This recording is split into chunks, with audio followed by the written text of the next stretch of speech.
Bonjour à toutes et à tous. Merci de nous rejoindre sur le live 10 sur 10 de Bibliothèques sans frontières. Je suis Thomas Bureau, coordinateur de projet au sein de BSF. Ça fait maintenant 2 mois que vous nous suivez. Merci à toutes et à tous pour votre présence et votre soutien. Aujourd'hui, nous accueillons Samantha Giordano, conseillère projet chez BSF. Bonjour Samantha. Bonjour Thomas, bonjour à tous. Avant de commencer avec toi, Samantha, je vous rappelle que vous pouvez nous retrouver sur ce live, sur notre page Facebook de BSF, sur notre chaîne YouTube et sur notre site internet www.bibliothèquesansfrontières.org. Et en complément de ces lives matinaux tous les mardis et tous les jeudis à 17h30, toujours sur la page Facebook de BSF, nous vous proposons des conférences en direct. Et cet après-midi, nous aurons la chance d'accueillir Arthur Chevalier, l'écrivain, qui nous parlera de Napoléon, le plus grand des confinés. Samantha, la citoyenneté numérique est l'un des piliers du programme Voyageurs du numérique que tu fais vivre au quotidien. Est-ce que tu peux nous dire de quoi il s'agit en fait de ce programme et surtout des enjeux en fait de ce sujet numérique que nous allons aborder, c'est comment protéger ces données personnelles. Oui, effectivement, on a un peu parlé lors du live de la semaine dernière, il y a 2 semaines, je crois maintenant, sur la programmation Voyageurs du numérique. Le programme a pour but d'initier et sensibiliser aux enjeux du numérique. Donc, on a parlé de la programmation la fois dernière. Là, aujourd'hui, on va parler plutôt de citoyenneté numérique. C'est un des 3 grands piliers sur lesquels on intervient. Alors, il faut savoir que la citoyenneté numérique, c'est un sujet qui est extrêmement large. On peut aller de la simple recherche en ligne, savoir faire une recherche sur Internet, à se créer un compte sur les réseaux sociaux, se prémunir contre les fake news, pouvoir contribuer sur Wikipédia. Donc, c'est vraiment très, très large. Et aujourd'hui, c'est vraiment très important de pouvoir se former à ces enjeux-là, puisqu'on sait que la plupart des personnes vont sur Internet, ont des outils. Aujourd'hui, alors pour donner juste quelques chiffres quand même, il faut savoir qu'aujourd'hui, 87% des jeunes de 8 à 17 ans utilisent les réseaux sociaux. Donc c'est un chiffre énorme et on n'est que sur des jeunes. Donc l'idée, c'est que la citoyenneté numérique, c'est OK, on sait utiliser les outils de manière technique, on sait aller sur les réseaux sociaux, on sait faire une recherche Internet, mais est-ce qu'on sait vraiment bien le faire? Donc là, on parle plutôt d'usage du numérique. Donc la citoyenneté numérique, ça englobe vraiment tout ça. Tu nous parles, Samantha, de données personnelles, mais peut-être on pourrait commencer par le début aussi, savoir déjà qu'est-ce que c'est exactement, qu'est-ce que ça signifie, quand est-ce qu'elles sont utilisées à la fin, pourquoi on en parle autant en fait dans les médias aujourd'hui. Oui, mais en fait, les données personnelles, on parle de citoyenneté numérique quand on parle de données personnelles, puisque c'est comment se réapproprier son usage d'Internet et comment se réapproprier ce qu'on fait tous les jours quand on va faire une recherche sur Internet, quand on se connecte sur les réseaux sociaux. On laisse des traces et ces traces-là, c'est notre propriété privée et on les diffuse à chaque fois qu'on va sur Internet. Et aujourd'hui, c'est vrai que ces dernières années, il y a eu énormément de controverses par rapport à ces données personnelles, ces traces qu'on laisse pour savoir finalement ce qu'elles deviennent. On sait que c'est un gros sujet de commerce. En fait, nos données sont revendues pour essentiellement créer de la publicité sur Internet et mieux nous vendre des objets ou d'autres choses et pour cibler cette publicité-là. Donc aujourd'hui, c'est important de savoir ce que sont les données personnelles et surtout comment les protéger. Et alors, parce qu'on parle à un moment, on parle de données personnelles, on parle de son identité numérique. Hein. Alors, on a tous une identité, mais alors une identité numérique, qu'est-ce que ça veut dire? Et quelle est la différence entre identité numérique et puis données personnelles? Alors, pour essayer de faire la différence, je vais définir un petit peu vraiment ce que sont les données personnelles. Donc, tout à l'heure, je parlais de traces. Ça peut être, alors, ça correspond à notre nom, ça peut être notre prénom, notre âge, les photos qu'on laisse. Quand vous allez sur les réseaux sociaux et que vous likez une publication, ce like-là, ça fait partie de votre donnée personnelle. C'est vraiment toutes les choses que vous faites dès que vous allez sur Internet et qui sont récupérées par des petits logiciels alors qu'on appelle les cookies. Donc sûrement vous avez vu en bas de maintenant, dès que vous allez sur un site Internet, vous avez un petit bandeau veuillez accepter les cookies. Donc ça, c'est vraiment pour vous tracer et pour savoir qui vous êtes. Donc c'est vraiment votre carte d'identité numérique. C'est pour ça qu'on parle d'identité numérique.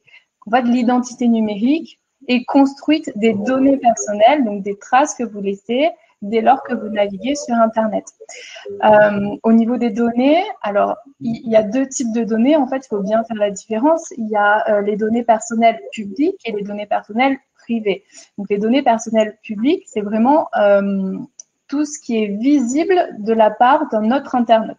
Votre photo de profil Facebook, par exemple, va être une donnée personnelle publique, puisque quelqu'un d'autre, même quelqu'un que vous ne connaissez pas, peut potentiellement la voir. Une donnée personnelle privée, là, ça va être quelque chose qui est plutôt caché, mais qui peut être tout de même récupéré par des entreprises. Je parle par exemple de votre numéro de sécurité sociale ou de votre numéro de carte bancaire. Ça, ce sont des données qui normalement, alors là pour le coup, celles-ci sont normalement ne doivent pas être revendues, doivent être gardées, mais qui peuvent être par exemple sujettes à des piratages. Voilà, quand un site est piraté, les données de carte bancaire peuvent être récupérées. Donc, il faut bien faire la différence entre les deux. Et l'identité numérique, c'est essentiellement constituer des données personnelles publiques. C'est ce qui fait en fait, c'est ce qui fait de vous un être à part entière sur Internet. Alors, pour faire la différence, pour bien définir ce que c'est l'identité numérique, on peut le comparer avec l'identité civile. Donc, c'est l'identité que on a dans la vie de tous les jours. C'est l'identité qu'il y a sur notre carte d'identité. Votre vrai nom, votre vrai prénom, votre taille, votre photo. Ça, c'est votre identité civile. Donc, vous avez des identités administratives, donc ce qu'on vient de dire, et puis plutôt une identité subjective. C'est ce que vous laissez paraître face à quelqu'un d'autre. Voilà. Vous n'êtes pas le même quand vous êtes tout seul que quand vous êtes face à quelqu'un. Vous allez diffuser quelque chose de différent, un message différent. Eh bien, l'identité numérique, ça va être la même chose. Vous pouvez avoir plusieurs identités. Si on prend l'exemple, on n'en prend qu'une. Vous allez avoir l'identité donc que vous allez diffuser, donc celle que vous pensez pour vous être, la manière dont vous vous projetez par rapport aux autres, et puis l'identité qui est plutôt subjective, c'est la manière dont les autres vous perçoivent. Donc ça, c'est important aussi de l'avoir en tête quand on parle d'identité numérique. Quand vous allez poster, par exemple, une photo de vous pour laquelle je sais pas, par exemple, une photo de vous en vacances, vous allez trouver super cool, mais peut-être que quelqu'un d'autre, en fait, va se dire, pour qui elle se prend celle-ci, voilà. Donc, on a différentes manières de voir. Et puis, la différence aussi de l'identité numérique avec l'identité civile, c'est que vous pouvez avoir différentes identités numériques. On n'est pas obligé de choisir son vrai nom. On peut se choisir un pseudo, une fausse photo. Ça reste quand même une identité numérique, même si elle ne correspond pas à celle que vous avez dans la vraie vie. Voilà. Donc, pour résumer, l'identité numérique est faite des données personnelles publiques que vous laissez, que vous publiez lorsque vous allez sur Internet. Il faut savoir aussi que l'identité numérique, alors vous pouvez en avoir plusieurs, mais il faut savoir que elle n'est pas obligée d'être la même tout au long de votre vie. Donc, c'est une identité qui évolue, à la différence de l'identité civile. Tu parlais, Samantha, des données personnelles publiques et des données personnelles privées. est-ce que nous, on peut savoir justement ce qui est dans le domaine du public et du privé, ou ce qu'on croit surtout être privé, et finalement, en fait, on se rend compte que c'est pas tout à fait le cas. Alors oui, plutôt faire la différence entre ce que les autres, les données qui sont visibles par d'autres, et donc par exemple des photos qu'on pense être cachées donc pour nous et celles qui ne sont finalement visibles pour les autres, c'est ça? Ouais, ça peut être par exemple un exemple. Tout à fait. C'est vrai qu'on laisse énormément de traces et il y a des choses qu'on pense être bien cachées et finalement qui ne le sont pas. Moi, là, le conseil que je peux vous demander, que je peux vous donner, c'est ce que font par exemple beaucoup d'employeurs, c'est d'aller finalement se rechercher sur Internet. Donc, vous pouvez faire une simple recherche sur votre moteur de recherche. Vous en avez qui existent, qui sont dédiés pour ça. Donc, vous avez par exemple WebMe, qui s'écrit WEBMII. Et donc, en mettant votre nom, vous allez pouvoir avoir toutes les occurrences, enfin, toutes les données qui sortent à propos de votre prénom. Alors, bien sûr, vous pouvez avoir des homonymes, mais ça marche plutôt bien. Et donc, vous pouvez voir vraiment tout ce qui est public. Donc, ça veut dire tout ce que les autres peuvent voir de vous et vérifier que cela vous convienne. Est-ce que tu as justement des conseils à nous donner en particulier pour justement protéger alors ces données et surtout son identité numérique? Parce que là, tu nous as parlé d'un site où on peut déjà lister tout ce qui sort en fait sur nous. Donc c'est quand même ça, c'est déjà important de le savoir. Et je pense qu'on est, moi, j'ai aucune idée en fait de ce qui peut ressortir. Mais est-ce que tu as des conseils type choisir par exemple un navigateur ou un moteur de recherche spécifique, choisir une boîte mail qui protège davantage, ce genre de choses? Oui, oui, oui. Alors effectivement, en termes de moteurs et de navigateurs de recherche, il y en a certains qui sont plus éthiques et responsables que d'autres. Donc c'est à vous de choisir en fait. Par exemple, vous avez alors en termes de moteur de recherche, alors pour faire bien la différence, navigateur, c'est le logiciel qui est installé sur votre ordinateur et qui vous permet d'avoir accès à un site internet.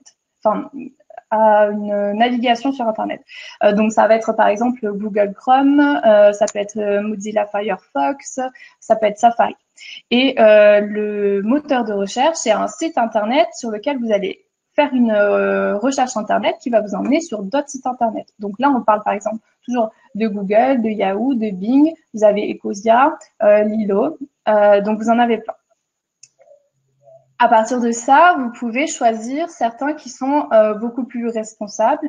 Alors, pour en citer un qui est pas trop mal, par exemple, Mozilla Firefox est assez respectueux et en plus, il permet en fait de paramétrer ses préférences. Donc ça, c'est important. Au-delà du choix du du navigateur de recherche, vous allez pouvoir le paramétrer pour qu'il puisse supprimer, par exemple, à chaque fois que vous allez fermer votre navigateur, la suppression des cookies. Ce qui fait que tous les traceurs que vous avez emmagasinés lors de votre navigation sur Internet vont pouvoir être supprimés automatiquement et vous éviter que à la fois prochaine, vous ayez, par exemple, si vous êtes allé sur un site pour acheter un canapé, la fois prochaine, vous n'aurez pas de publicité sur les canapés, par exemple. Ça même pas, tu nous parles de Mozilla, c'est ça. Et c'est un exemple. Est-ce que sur les autres, par exemple, sur les autres moteurs, on peut faire la même chose? Oui, oui, oui. Alors sur les autres moteurs, alors sur Google Chrome, vous pouvez le faire aussi, c'est possible. Et puis après, vous avez d'autres moteurs de recherche. Alors sur Safari, c'est pareil. Alors vous en avez un qui est très récent et qui est toujours un petit peu en cours de développement, qui s'appelle Brave, qui est basé un peu sur l'esthétique de Google Chrome et qui est assez bien aussi et qui prône justement le respect de la protection des données personnelles et de l'identité numérique. Donc voilà, vous pouvez regarder un petit peu, faire votre petite veille sur Internet, il en existe plusieurs, et choisir celui qui convient le mieux. Pour les paramétrer, il suffit d'aller dans les paramètres finalement de votre moteur de recherche. Et tu nous as parlé également d'Ecosia, de Lilo, c'est ça? Alors Oui. qu'est-ce que c'est? Moi, j'ai jamais entendu parler justement de ces moteurs. Alors ça, effectivement, là, on est sur des moteurs de recherche qui permettent en fait d'avoir une consommation comment expliquer ça, une utilisation en fait un peu plus éco-citoyenne, éco-responsable du moteur de recherche. Et c'est-à-dire, par exemple, si on prend l'exemple d'Ecosia, à chaque recherche, on va pouvoir finalement contribuer à planter un arbre. Alors bien sûr, les fonds viennent bien de quelque part, donc ils vendent toujours. Enfin voilà, il y a tout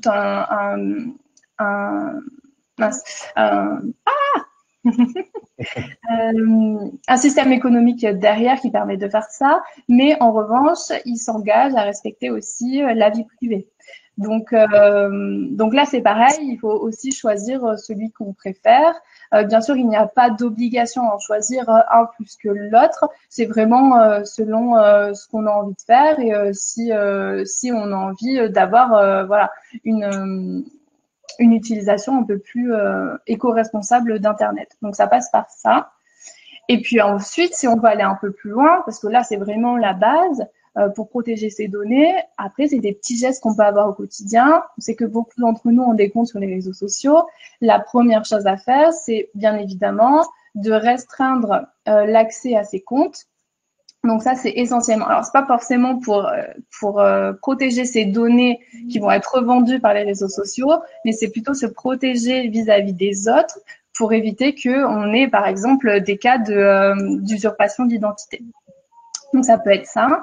Et puis, par exemple, sur les réseaux sociaux, au-delà de bloquer l'accès aux comptes, par exemple, sur Facebook propose voilà, pas mal de paramètres qui permettent de restreindre aussi qui peut voir mes publications, la publicité que j'ai envie d'avoir, même Facebook va un peu plus loin avec le droit à l'oubli quand on décède. Donc, à qui je lègue mon compte? Est-ce que mon compte se supprime? Donc, il y a pas mal de paramètres comme ça à choisir. Facebook propose un bon guide, donc propose d'être guidé en fait dans ces démarches-là. Donc, c'est assez bien fait. Là, tu parlais sur les réseaux sociaux, on peut paramétrer. Donc, tu nous incites très fortement justement à paramétrer en fait son compte pour limiter les données personnelles qui sont publiques. Donc là, on parlait de Facebook. Est-ce que tu sais ce qu'il en est aussi de d'autres réseaux sociaux? Parce que moi, je vois, il y a d'autres sites, d'autres réseaux, en tout cas type Instagram, type, je sais pas, TikTok, ce genre de réseaux là qui marchent, qui sont très en vogue. Est-ce que c'est possible aussi de protéger ces données? Alors, on peut protéger ces données vis-à-vis des autres, mais on ne peut pas protéger ces données vis-à-vis de l'application sur laquelle on est. Je m'explique. Par exemple, vous pouvez, sur Instagram, de la même manière que sur Facebook, vous pouvez mettre votre compte en privé. Ça veut dire que ce n'est pas n'importe qui va pouvoir vous ajouter. Vous allez pouvoir faire un filtre. En revanche, dès que vous acceptez de vous inscrire sur un réseau social, pour TikTok, pour Snapchat, c'est la même chose, vous allez autoriser l'application à réutiliser vos données. Par exemple, alors, c'est ce qu'on appelle les conditions générales d'utilisation. On sait que très peu de monde les lisent. Par exemple, alors sur Instagram, il y a une avocate qui a fait l'exercice d'essayer de réduire en fait ces conditions générales d'utilisation à 10 points. Et en gros, par exemple, ce que les gens souvent, quand j'en discute, c'est que les gens ne savent pas que dès qu'on poste une photo sur Instagram, Instagram se réserve le droit de réutiliser cette photo et de la poster à sa guise. Donc là, pour le coup, on ne peut pas s'en protéger. La seule manière de s'en protéger, c'est de ne pas s'inscrire sur ce réseau social-là. Ensuite, après, c'est à nous de voir. Si ça nous dérange pas, bah finalement, c'est pas grave, faites-le. Si ça vous dérange, voilà. C'est vraiment l'idée, enfin, ne vous inscrivez pas sur les réseaux sociaux. Après, pour l'instant, je pense qu'il n'y a pas eu de cas où une photo a été réutilisée pour faire de la pub sur un grand affichage. Donc, pour l'instant, il n'y a pas eu trop de controverses par rapport à ça. Sur TikTok, c'est pareil.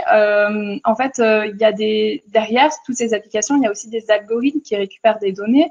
Sur TikTok, par exemple, il y a des algorithmes qui analysent les fonds vidéo. Par exemple, quand vous filmez chez vous et que vous avez, je sais pas moi, un meuble ou une télé d'une marque, en fait, les algorithmes de TikTok analysent ça et peut proposer des profils particuliers en fonction d'une personne. Donc, par exemple, un jeune de 18 ans est plutôt dans sa chambre avec un ordinateur de telle marque, etc. Donc, ça peut aller jusque-là. Et ensuite, toutes ces données-là sont bien sûr revendues pour qu'après, on puisse avoir des publicités ciblées en fonction de notre profil. Je reprends chez Machine Arrière, Samantha, parce que je regardais les différentes questions, en tout cas des internautes. Tu avais parlé de WebMe tout à l'heure, WebMe, donc qui permet de voir tout ce qui ressort sur Internet. Par exemple, je tape Thomas Bureau, voilà, je vais savoir en fait tout ce qui se dégage. Et sur WebMe, il y a un système de score. Exactement, oui. Est-ce que tu peux nous en dire un peu plus sur ça? Qu'est-ce que ça veut dire? En fait, c'est un score. Alors, c'est un score qui est vraiment très subjectif. Ce score-là, en fait, il représente votre, comment dire ça, j'allais dire votre immunité sur Internet, mais c'est pas une immunité, c'est plutôt est-ce que vous avez une bonne réputation ou pas. La transparence, voilà. Mais c'est plutôt, on parle là plutôt de réputation. Quelle est votre réputation sur Internet? Est-ce que finalement il y a beaucoup d'informations sur vous ou pas, et de quelle nature elles sont? Maintenant, ce score est très subjectif parce que potentiellement il y a des homonymes qui sont pris en compte là-dedans. Donc voilà, c'est assez rigolo de voir, mais il faut peut-être pas le prendre. Enfin, en tout cas, moi, je conseille de ne pas le prendre forcément très au sérieux, celui-ci, et de plutôt se servir vraiment de regarder tout ce qui ressort en dessous quand on a fait notre recherche. Et ce score, alors plus il est élevé, plus on a une réputation sur Internet importante. Ça veut dire qu'on a beaucoup de données qui sont diffusées sur nous. C'est ça, exactement, c'est ça. Après, il faut bien faire la différence. Là, j'en profite, on parle de réputation. Sur Internet, on parle de e-réputation. Il faut bien savoir que ce n'est pas parce qu'on a beaucoup de données qui sont visibles par d'autres qu'on va avoir une mauvaise réputation. En fait, l'e-réputation, c'est à vous de vous la construire. Par exemple, on prend le réseau social LinkedIn, qui est essentiellement un réseau social professionnel. Là, toutes les informations, vous choisissez celles que vous mettez. Donc là, essentiellement, ce sont des informations professionnelles. Donc forcément, ce sont des informations qui vous mettent en valeur. Votre réputation sur les réseaux sociaux, ça va être par exemple sur Facebook, elle va être un peu moins contrôlée puisqu'on a moins en tête le fait que finalement d'autres personnes que notre entourage puissent le voir. Donc voilà, on a la réputation, c'est vraiment l'idée de la construire et de choisir ce qu'on veut mettre. Sachant qu'une information sur Internet, une fois qu'elle est postée, c'est très difficile de l'enlever. Une photo qu'on va poster sur un réseau social type Instagram, finalement, pour la supprimer d'Internet, une fois qu'elle est postée, c'est quasiment impossible. En tout cas, c'est un long chemin à faire. Là, tu nous as donné quand même pas mal de conseils finalement sur comment protéger ces données et son identité numérique. Tu disais de bien choisir son navigateur et son moteur de recherche, le paramétrer. Pareil sur les réseaux sociaux. Une question peut-être sur sa boîte mail. Est-ce qu'il y a des boîtes mail qu'il faut choisir en particulier? Parce que toujours avec ce risque d'usurpation d'identité, et on va aller récupérer plein d'informations qui peuvent être confidentielles. Donc, est-ce que là, tu as un conseil à nous donner également sur ça? Oui, alors je vois que ma caméra... Je vais juste me reconnecter.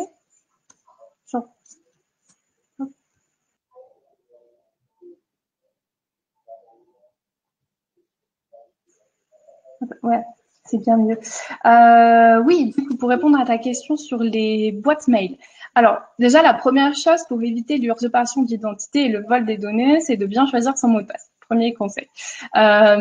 Ensuite, effectivement, les boîtes mail, on sait que certaines, par exemple, Gmail récupère les données, en tout cas, lit tous vos mails. Donc par exemple, il suffit que vous achetiez un billet d'avion, voilà, pour je sais pas moi, pour une destination, pour l'Italie, disons. Peut-être pas la bonne destination en ce moment, mais donc Google va lire en fait cette information et va potentiellement vous mettre, par exemple, dans votre agenda départ en Italie, alors que vous n'avez rien fait. Donc là, on a vraiment la preuve que Google, en tout cas l'application Gmail, lit tous les mails. Il y en a d'autres qui sont plus respectueuses que d'autres. Là encore, c'est un choix qui est entre vos mains. Moi, je peux vous en donner une alors que j'ai découvert il y a quelques années maintenant, qui s'appelle Newmanity et qui donc respecte. Alors, a priori, enfin, vous n'avez pas de pub qui respecte les données personnelles et en plus sur un plan écologique, c'est assez intéressant puisque tous les serveurs sont alimentés par des énergies renouvelables. Donc ça, c'est autre chose. Ensuite, vous en avez d'autres dans le même style qui sont aussi éthiques. Donc là, ça demande un petit travail en fait de recherche et de choisir celle qui nous correspond le mieux. Un peu finalement, quand vous allez choisir une chemise, vous allez choisir celle qui vous va le mieux. Mais là, ça va être la même chose. C'est à vous de faire le choix.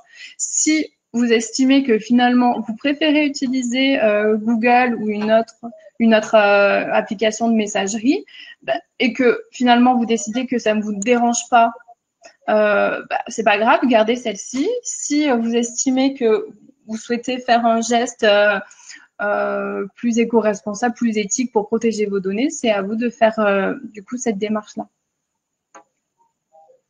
Donc tu disais c'est Newmanity, c'est ça? Oui. Tu nous parlais de Google là qui screen finalement tous nos mails. Donc ça c'est, enfin moi ça m'inquiète en vrai. Admettons, je sais pas, je vais aller mettre mon numéro de carte bancaire. Qu'est-ce qui se passe parce que je m'en rappelle plus et parce que je préfère me l'envoyer par mail. C'est une erreur ou pas? Alors quand tu me dis ça, j'ai l'impression que oui.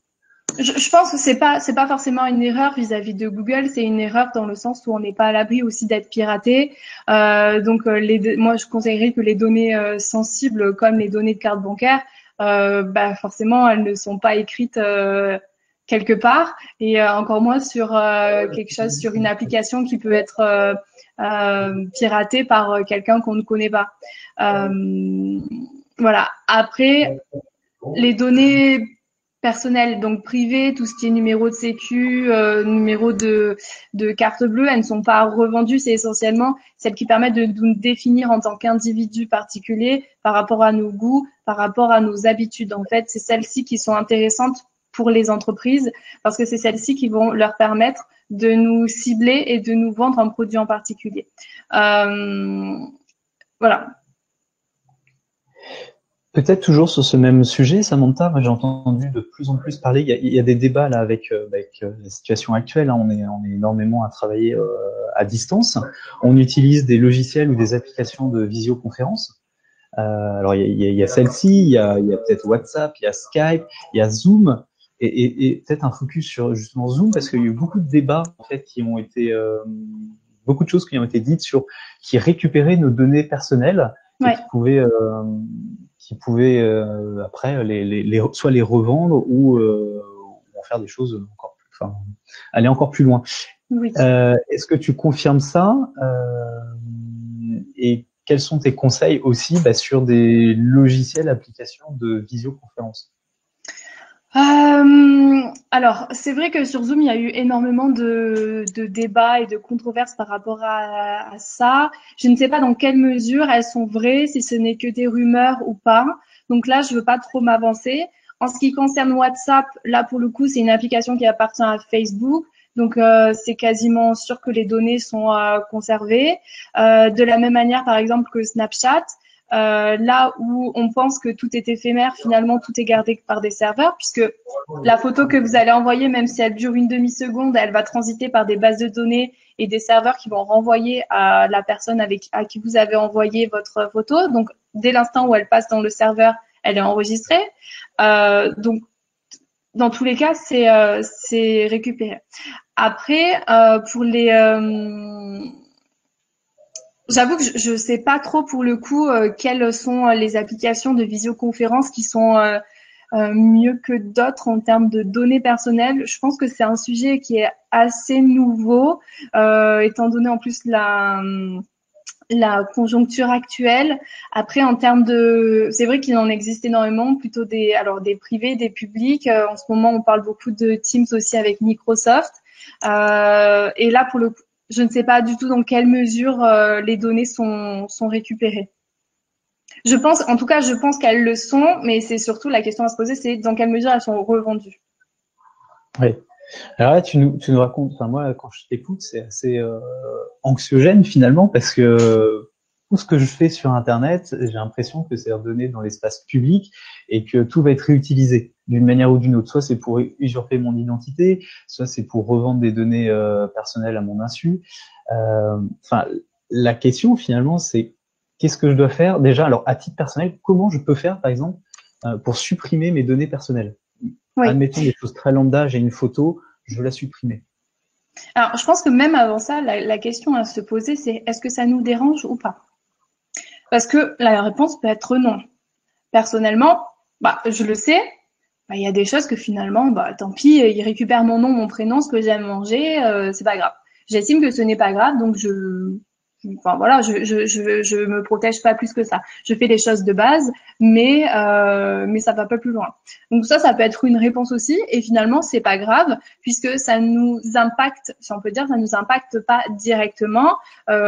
On va juste être la cible de publicité. Après, on pourra parler autre chose que de publicité parce que ça va aussi un peu plus loin.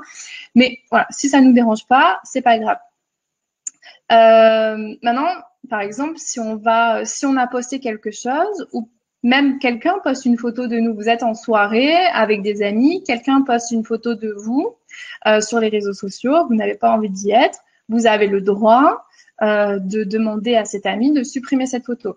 Le droit à l'image vaut aussi sur Internet. Donc ça, c'est déjà première chose. Vous pouvez le faire à l'amiable, bien sûr. Si la personne ne veut pas, vous pouvez aussi commencer des démarches juridiques. Il y a aussi le droit, alors sur les réseaux sociaux, par exemple, alors sur Facebook, je sais que c'est possible puisqu'il y a c'est une application aussi web. Sur Instagram, je sais pas, mais vous pouvez vous déréférencer. Ce qui veut dire que quand une personne va taper votre nom sur Internet, il ne trouvera pas votre compte Facebook. Ça peut être une première chose. Maintenant, s'il y a des photos ou des informations qui ont été publiées que vous voulez supprimer, c'est ce qu'on appelle le droit à l'oubli. Et là, c'est des démarches qui sont un peu plus longues.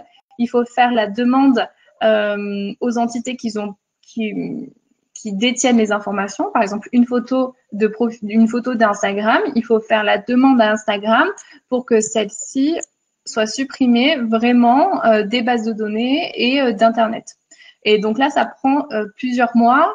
Il y a des lois qui sont en train d'être créées et qui avancent plus ou moins vite pour justement réduire ce temps-là.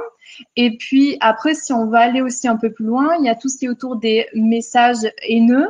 Donc, on sait par rapport à tout ce qui se passe aussi sur Internet, c'est un gros enjeu aussi, tout ce qui se passe autour du cyberharcèlement, des trolls sur Internet, tout ça. Donc, il y a des lois aussi qui passent pour que ces messages soient rapidement supprimés.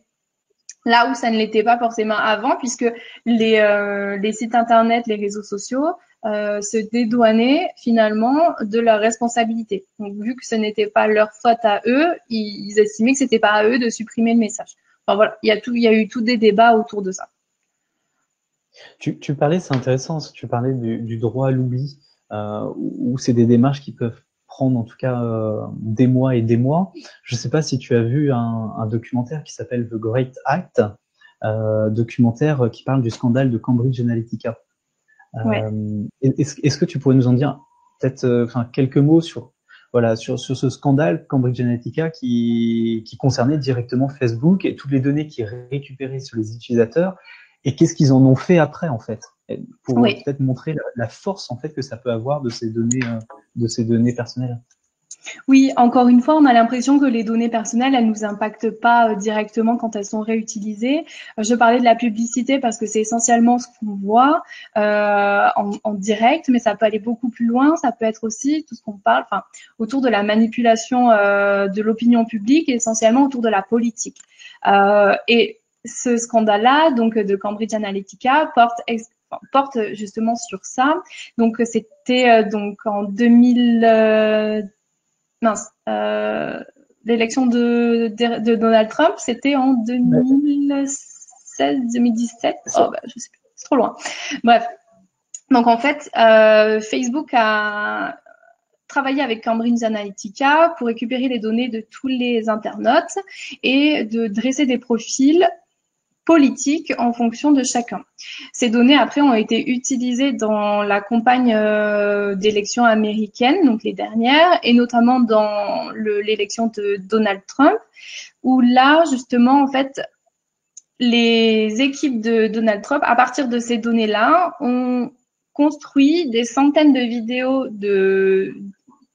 pas de propagande, mais de campagne électorale pour influencer en fait les électeurs en fonction de leur profil. Donc ça veut dire si vous étiez, voilà, en fonction de votre âge, de si vous étiez intéressé par la politique ou non. Et donc tout ça a servi à manipuler justement les électeurs. Donc ça peut aller beaucoup plus loin que la publicité, effectivement. Donc tu veux dire qu'en effet, en fait, on peut utiliser alors les données personnelles déjà. Si on regarde Samantha Giordano, on voit ce qui apparaît sur toi. Déjà, si tu es à l'aise avec ça, ok, tant mieux. Si tu n'es pas à l'aise, il y a différents recours qui peuvent prendre beaucoup de temps. Donc ça, c'est à titre personnel. Par contre, à titre beaucoup plus général, et ces données peuvent être revendues à des structures, un type Cambridge Analytica, et après pour exploiter ces informations, définir des profils types, par exemple, et après nous influencer d'une manière ou d'une autre. Soit dans notre consommation ou dans nos votes, enfin ça peut aller très loin finalement. Et sur ça, la question elle est, c'est légal à partir du moment où j'imagine on accepte finalement les conditions générales de vente qu'on lit jamais parce que ça fait des pages et des pages. On s'engage finalement à octroyer toutes nos données. Oui, alors là on est sur un sujet, c'est un peu délicat parce que c'est plus ou moins légal. Effectivement, en acceptant de s'inscrire sur des sites ou en donnant nous-mêmes des informations, finalement, c'est nous qui donnons l'autorisation de les réutiliser. Après, il y a toujours une voilà, est-ce qu'on a le droit de vendre telle donnée ou pas, à qui? Tout ça, c'est encore un peu flou et surtout pour nous en tant qu'utilisateurs lambda, on ne sait pas trop où se place cette limite. Mais c'est vrai que dès l'instant où vous vous inscrivez sur un site, finalement, c'est vous qui donnez l'autorisation de le faire. Voilà. Pour avoir finalement une synthèse un peu de tout ce que tu dis, j'imagine qu'il doit y avoir des ressources sur ce sujet de protection de ces données personnelles. Est-ce que tu pourrais nous donner quelques conseils pour aller sur tel ou tel site? Alors j'imagine oui, avec le programme Voyageurs du numérique, il y a des choses qui sont faites. Parce que voilà, si tu peux nous dire ce qu'on peut trouver en tout cas pour bien s'informer, mieux s'informer. Oui, bien sûr. C'est vrai qu'il y a énormément de ressources. C'est un sujet qui est assez vaste, donc on a essayé de le couvrir là en très peu de temps, mais il y a moyen de creuser encore plus et de s'informer justement sur le sujet. Alors, comme tu l'as dit, Thomas, sur le site Voyageurs du numérique, vous allez trouver pas mal de ressources, essentiellement pour des enseignants, des médiateurs qui veulent animer des choses à ce sujet-là. Et puis ensuite, vous avez d'autres ressources aussi qui vous permettent de vous informer. Alors, vous avez par exemple le guide de la famille tout écran du CLEMI, alors qui là va au-delà finalement de la question des données personnelles et plutôt sur tout ce qui est éducation aux médias et à l'image et à la citoyenneté numérique au sens large, mais qui aborde quand même les notions de données personnelles et d'identité numérique. Donc c'est un petit guide qui est en fait disponible sur le site internet du CLEMI et qui est gratuit, que vous pouvez télécharger en PDF. Donc ça qui est très très chouette. Et ensuite, vous avez d'autres formats, par exemple des petites capsules vidéo. Alors, je pense par exemple à la série qui s'appelle La collab de l'info, qui a été qui est produite par qui est France Télévisions. Ce sont des petites vidéos de quelques minutes. Alors, c'est de 3 à 5 minutes, c'est très très court sur des sujets divers et variés. Donc, on parlera il y a des vidéos sur les données personnelles, mais ça parle aussi donc de cyberharcèlement, par exemple, comment faire une recherche sur Internet, s'informer sur les fake news, qui là aussi englobe les sujets de la citoyenneté numérique et qui sont très ludiques. Donc, on a un YouTuber ou une YouTubeuse ou un influenceuse connue avec donc un présentateur télé qui nous parle de ces sujets. Donc ça, c'est très chouette. Et puis, dernière petite ressource aussi qui peut être bien, qui est assez ludique, c'est un petit jeu finalement sur les données personnelles et qui permet de nous rendre compte de toutes les données que nous laissons échapper tout au long de la journée. Donc, c'est la Maïf, c'est une ressource de la Maïf, donc qui s'appelle Mes données, mes data et moi. Donc, vous allez simuler une journée de votre vie de tous les jours en utilisant, par exemple, votre messagerie, votre monde connecté, et tout au long, en fait, vous allez voir toutes les données que vous allez produire. Et il y a pas mal d'informations sur le type de données et comment les protéger avec des petites fiches explicatives. Donc, c'est vraiment très, très bien fait. Peut-être pour compléter, je sais qu'il y a un partenaire de Bibliothèques sans frontières, Tralalaire, qui travaille aussi, Oui, sur ce sujet et qui ont développé un site dédié qui s'appelle Internet sans crainte. Exactement, oui, c'est vrai. Il porte bien son nom. Oui, oui, exactement. Moi, j'avais une dernière petite question pour toi, Samantha, après, avant de te laisser le mot aussi de la fin. C'est là, avec tout ce que tu nous as dit, j'imagine qu'il y a sûrement des parents qui nous regardent et qui se disent, ah, ok, d'accord, moi je peux maîtriser ou gérer à peu près mes données, mon identité numérique, mais alors comment je fais pour mes enfants? Parce que j'ai peut-être pas forcément la main dessus sur déjà quels réseaux ils sont, qu'est-ce qu'ils publient. Je m'en rends pas forcément compte. Donc, voilà, quelles sont toi aussi tes recommandations sur le sujet? Bah, c'est vrai que alors, quand moi je suis en face de parents, souvent ce qu'on me dit, ah oui, mais moi mes enfants en fait ils en savent plus que moi, j'ai rien à leur apporter. Ce que je leur réponds, c'est qu'effectivement, en termes d'utilisation, peut-être qu'ils sont plus avancés que vous, mais en termes d'usage et de protection, là, c'est là où vous pouvez leur apporter votre soutien et justement les sensibiliser à toutes ces questions de données personnelles, attention à ce que tu publies, le cyberharcèlement, etc. Peut-être que la première chose à faire en fait avec eux, c'est justement de faire cet exercice de se rechercher sur Internet si ça n'a pas été déjà fait et de voir, voilà, de rigoler entre nous, de se dire, ah ben voilà, qui a le plus de choses sur Internet et de faire un petit jeu comme ça.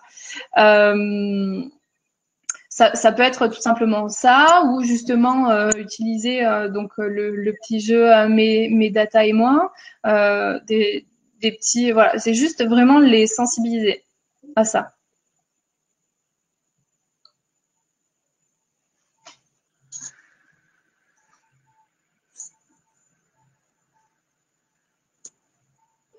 Est-ce que, ouais, est-ce que peut-être aussi en mot de la fin, Samantha, toi, tu peux nous dire, ton quotidien, parce que tu travailles justement tu es conseillère projet sur le programme Voyageurs du numérique. Si tu peux nous en dire plus et qu'est-ce que tu fais au quotidien sur ce sujet, sur cette thématique de l'éducation aux médias et à l'information?